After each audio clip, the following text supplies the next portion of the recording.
Merry Christmas all! Today I present to you another story of a Christmas witch.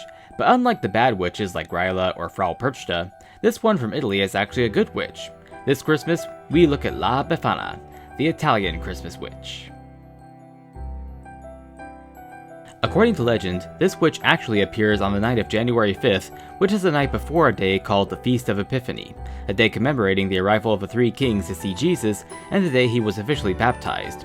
On the eve of this day, La Befana visits people's homes to leave gifts and stockings to good children, getting into people's houses usually by sliding down the chimney. Sounds familiar, right? It's true that La Befana shares many similarities with Santa Claus, at least as far as what she does. It's possible that this part of the La Befana myth inspired the same part of the Santa Claus lore, but obviously Befana looks very different from old Saint Nick. La Befana is often described as an elderly woman wrapped in a shawl that's dark from the ashes of the chimneys she slides down. She also either carries or rides a broom just like common witches, but instead of this simply being a prop or a magical tool, she has it because after she's delivered gifts, she sweeps the floors of the house clean for the new year before leaving. Let's see Santa do that! But also like an often overlooked part of the Santa myth, La Befana punishes bad kids with coal in their stockings, sometimes onions or raw garlic.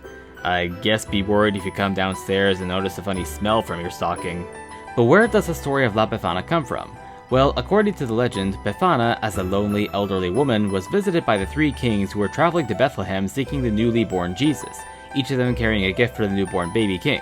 They stopped by Befana's house and asked her for directions, but she didn't know the way. Despite her not being able to help them, the three kings asked Befana to join them on their journey to see the Son of God. Befana turned down the offer and went back to sweeping her house as she did every day.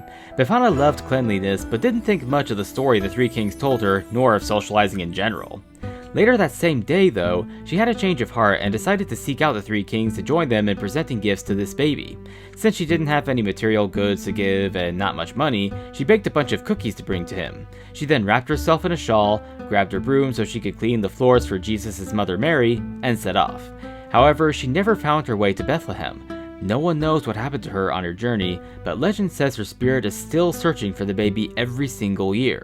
This is why on the eve of Epiphany, Befana rides through the sky on her broom, enters any homes that have children, and leaves them treats and small gifts in their stockings, just in case one of them is the baby king she has been searching for over 2,000 years. These days, towns and cities in Italy still hold festivals and events to honor La Befana every January 5th and 6th, with the main event happening in the small village of Urbania, a place commonly labeled as the City of Befana because it's supposedly where the witch lived in ancient times. Once again, these festivals, particularly the one in Urbania, celebrate the good Christmas witch in a similar way that Americans celebrate Santa, with music, food, dancing, and several women cosplaying La Befana handing out candy to the kids who attend the festival. Sounds like a pretty sweet time if only to restock on candy after all the Halloween treats run out. So if any of you are planning a trip to Italy anytime soon, maybe head to Urbania and see the festival for yourself. Otherwise, you can find other Befana celebrations in big Italian cities like Rome and Naples. There's even a 50-person Befana rowing race along the Grand Canal in Venice. Check them out on your next trip to Italy.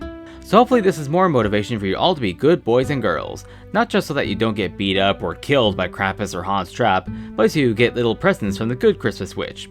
Thanks for watching this video and check out the spooky Christmas playlist for similar videos to this one. Happy holidays everyone!